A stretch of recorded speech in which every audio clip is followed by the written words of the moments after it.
Assalamualaikum warahmatullahi wabarakatuh.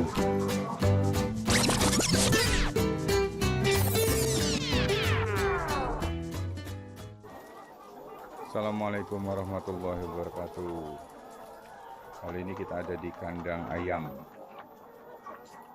milik Bokde dengan populasi satu layer ini 2.500, sebelah sana juga 2.500, yang satunya lagi 2.500. Jadi posisi kandang yang kita pakai rata-rata kandangnya masih tradisional menggunakan bambu begini ya, menggunakan bambu yang N kali pakainya bisa produksi sekitar 2 atau 3 kali masa akhir, baru kita ganti kembali dengan bambu yang baru. Jadi ayam-ayamnya yang menurut saya masih sangat bagus karena masih muda, masih produktif. Telurnya juga ini sudah produksi telur omega. Jadi memang kita konsepkan sedari nol memang dipersiapkan untuk telur omeganya. Kandangnya juga nggak bau, jadi karena perlakuannya ada semprot asam sitrat, kemudian penaburan gamping kayak dulu, sehingga lokasi seputarannya itu kan lokasi penduduk padat semua, itu penduduk padat semua dari sana sampai ke sana. Ya alhamdulillah tidak ada komplain dan tidak ada bau. Kalau yang belakang kita masih proses buat kandang baru lagi untuk pengembangan yang kandang yang ada di sini. Jadi di sini maintenance-nya ayam dengan puyuh sebenarnya sama, kemudian produktivitasnya juga sama. Perhitungannya intinya itu lebih kepada bagaimana cara kita mengoptimalkan agar produksinya bisa berjalan dengan baik sesuai dengan yang direncanakan. Makanya pentingnya untuk proses dari nol sampai dengan menuju ke produksi telur 17 minggu itu sudah starting dia belajar untuk nelur.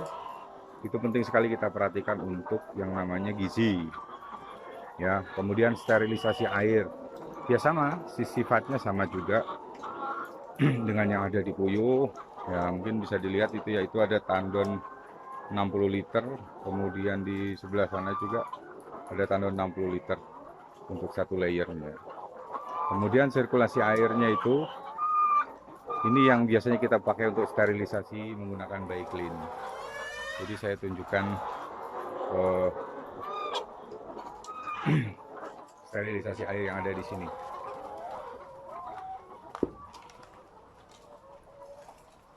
Ini gudang pakan. Nah, sterilisasi di air posisinya kita pakai jet pump. Jet pump ini kemudian nyedot ke kedalaman air yang kita buat seperti sumur bor ya. Kemudian ya sama dengan puyuh, masuknya itu ada klorin yang kecil, kemudian ini arang dan pasir silika, kemudian dinaikkan ke atas itu ada lampu ultravioletnya. Jadi ada beberapa kontrol. Cuman saya sudah nggak pakai lagi untuk klorin karena posisi seperti yang saya jelaskan kemarin di video sebelumnya, yang mungkin belum menyimak bisa dilihat dahulu. Fungsinya kita seperti biasa untuk sterilisasi pagi hari menggunakan Baiklin itu 4 jam. Kemudian setelah 4 jam itu baru kita alirkan ke tandon-tandon yang kecil. Gitu. Jadi penting sekali untuk sterilisasi air, kemudian penting banget juga untuk menjaga kebersihan kandang, termasuk dengan kotorannya. Jadi kalau misalnya yang di sini di kandang ayam ini banyak sekali maggot BSF yang bisa kita pergunakan sebagai supply untuk pakan juga atau pembuatan lisin. Gitu. Ayamnya juga sehat-sehat. Sangat sehat. udara sirkulasinya juga bagus. Jadi penting banget untuk mengkondisikan yang namanya sirkulasi udara dan air, sterilisasi air.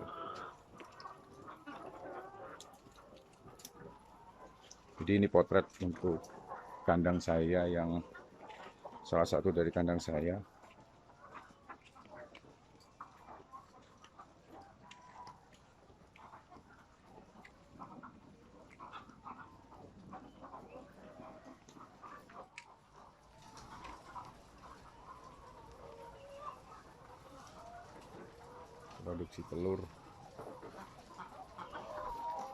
Produksi telurnya.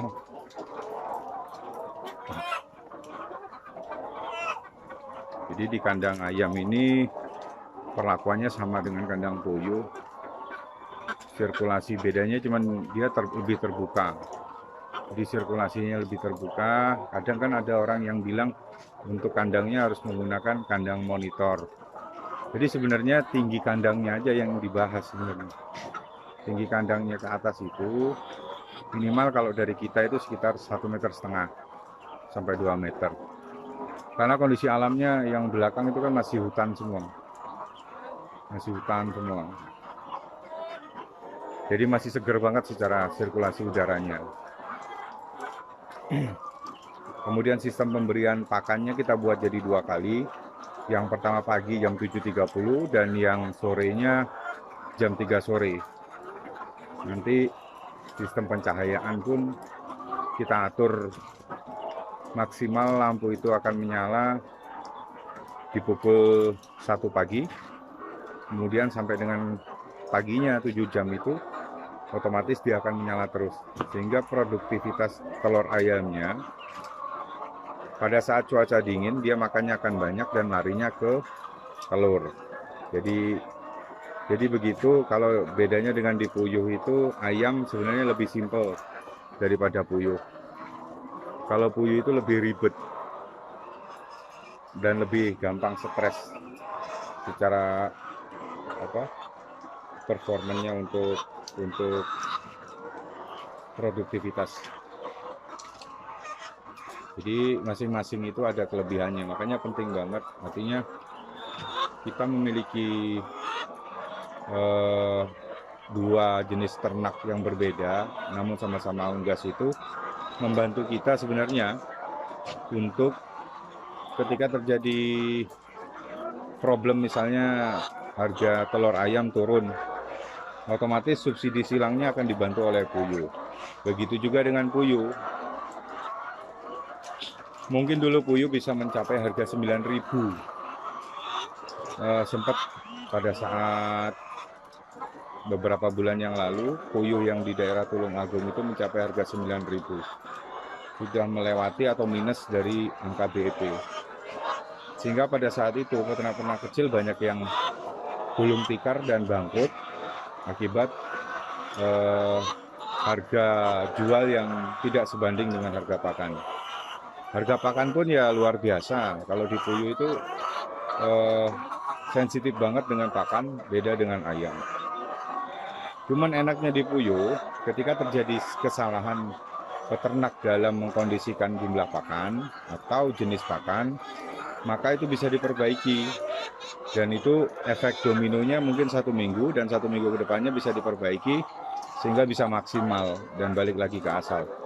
Tapi kalau ayam, ketika kita salah dalam meracik pakan, maka butuh waktu 3 bulan untuk mengembalikan dia seperti awalan lagi.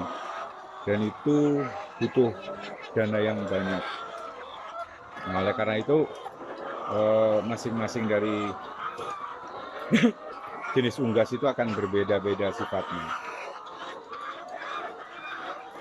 Yang terpenting saya di sini hanya konsepnya berbagi aja. Jadi lebih enak ketika kita memiliki 2 item usaha yang berbeda, meskipun satu jenis sama jenisnya dengan unggas, cuman beda jenisnya, artinya beda secara, satunya ayam, satunya puyuh.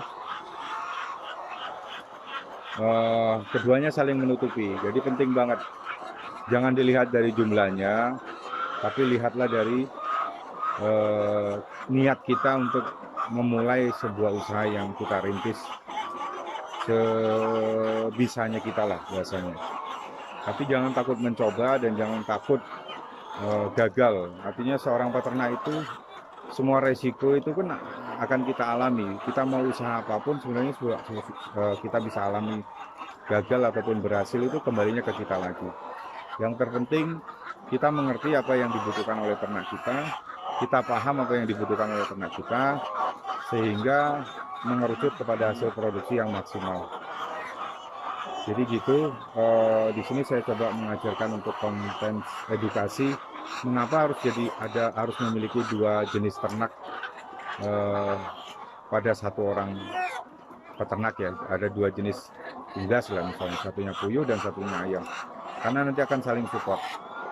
Jadi pengkondisian itu sangat penting dan wajib kalau menurut saya, karena semua bisnis itu kalau memang berat untuk dijalankan secara pembelian pulet, karena memang mahal kan. Kalau satu puletnya ayam begini ini mungkin sekitar 70.000 sampai dengan 75.000 saat ini satu ekor. Tapi ketika kita membelinya dengan DOC itu jauh lebih murah, tinggal kita kondisikan aja untuk pakannya dari mulai 0 sampai dengan 4 bulan atau 17 minggu dia baru starting untuk belajar bertelur. Jadi bedanya dengan puyuh, kalau ayam ini dia bertelurnya lama, jadi kita ada kos yang harus memang dipersiapkan dari 0 sampai dengan 17 minggu itu ya lebih kurang sekitar 4 bulanan ya harus kita siapkan untuk mempersiapkan si ayam bobotnya sudah memenuhi syarat standar lah, 2 kiloan atau 1,8 itu sudah masuk sebenarnya. Nah itu sudah standar dia untuk bisa bertelur. Jadi bobot itu sangat penting karena menentukan hasil produksi kita ke depan. Kapasitas dan bibit unggulnya untuk sebuah pulet itu tergantung dari bobot, termasuk dengan produksi. Bedanya dengan puyuh, kalau puyuh kan cukup 45 hari, jangka waktunya lebih pendek atau paling lambat dia sudah di usia 2 bulan lebih, seminggu itu sudah full bertelur 100% biasanya.